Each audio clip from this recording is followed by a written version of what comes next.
ಉತ್ತರ ಕರ್ನಾಟಕದ ಮಡಿವಾಳ ಸಮಾಜದ ಅಧ್ಯಕ್ಷರಾಗಿ ಮಾತನಾಡೋದೇನೆಂದರೆ, ಈ ಸಂಗವಿ ಗ್ರಾಮದಲ್ಲಿ ಒಂದು ಮಡಿವಾಳ ಮಾಚಿದೇವರ ಸ್ಥಾಪನೆ ಆಗಿದೆ.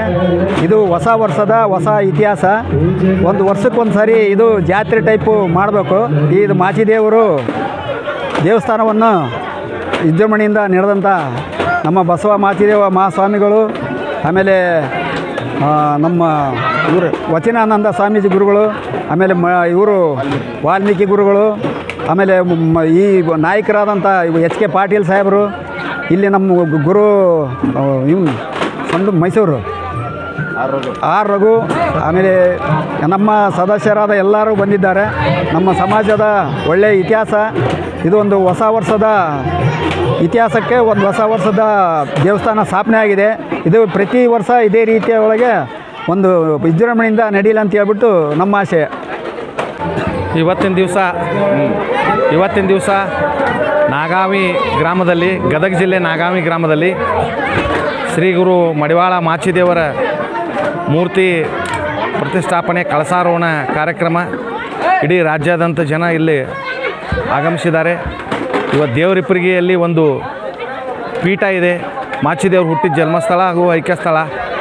ಅದರಂತೆ ಇವತ್ತು ನಾಗಾವಿ ಗ್ರಾಮದಲ್ಲಿ ಕೂಡ, ಗದಗ ಜಿಲ್ಲೆ ನಾಗಾವಿ ಗ್ರಾಮದಲ್ಲಿ ಕೂಡ ಒಂದು ಮಡಿವಾಳ ಮಾಚಿದೇವರ ಮೂರ್ತಿ ಪ್ರತಿಷ್ಠಾಪನೆ ಮಾಡಿ, ಆ ಪ್ರತಿಷ್ಠಾಪನೆಗೆ ನಮ್ಮ ಪಂಚಮಸಾಲಿ ಜನಾಂಗದ ಪೀಠಾಧಿಪತಿಗಳು, ವಚನಾನಂದ ಶ್ರೀಗಳು ಹಾಗೂ ಬಸವ ಮಡಿವಾಳ ಸಮಾಜದ ಗುರುಗಳಾದಂಥ ಶ್ರೀ ಡಾಕ್ಟರ್ ಬಸವ ಮಾಚಿದೇವ ಸ್ವಾಮೀಜಿಗಳು ಜೊತೆಗೂಡಿ ಉದ್ಘಾಟನೆ ಹಾಗೂ ಇಲ್ಲಿ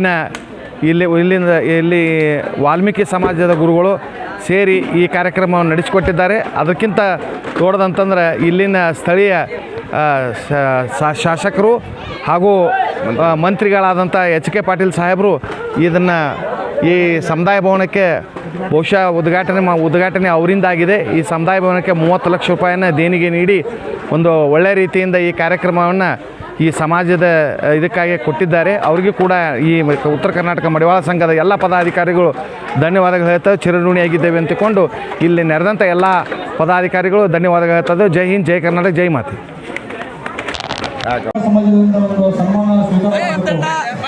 ಬೆಳಗಲಿ ಸರ್, ನಮ್ಮ ನಿಮ್ಮಣ್ಣ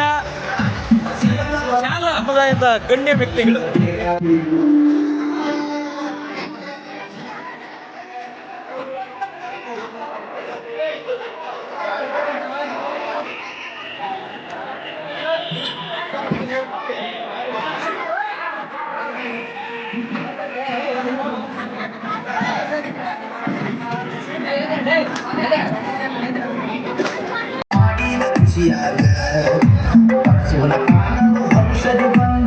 ಮತ್ತು ಕೊಡುಗೈತಾನೆ ಹನುಮಂತಣ್ಣಗೆ ಜೈ.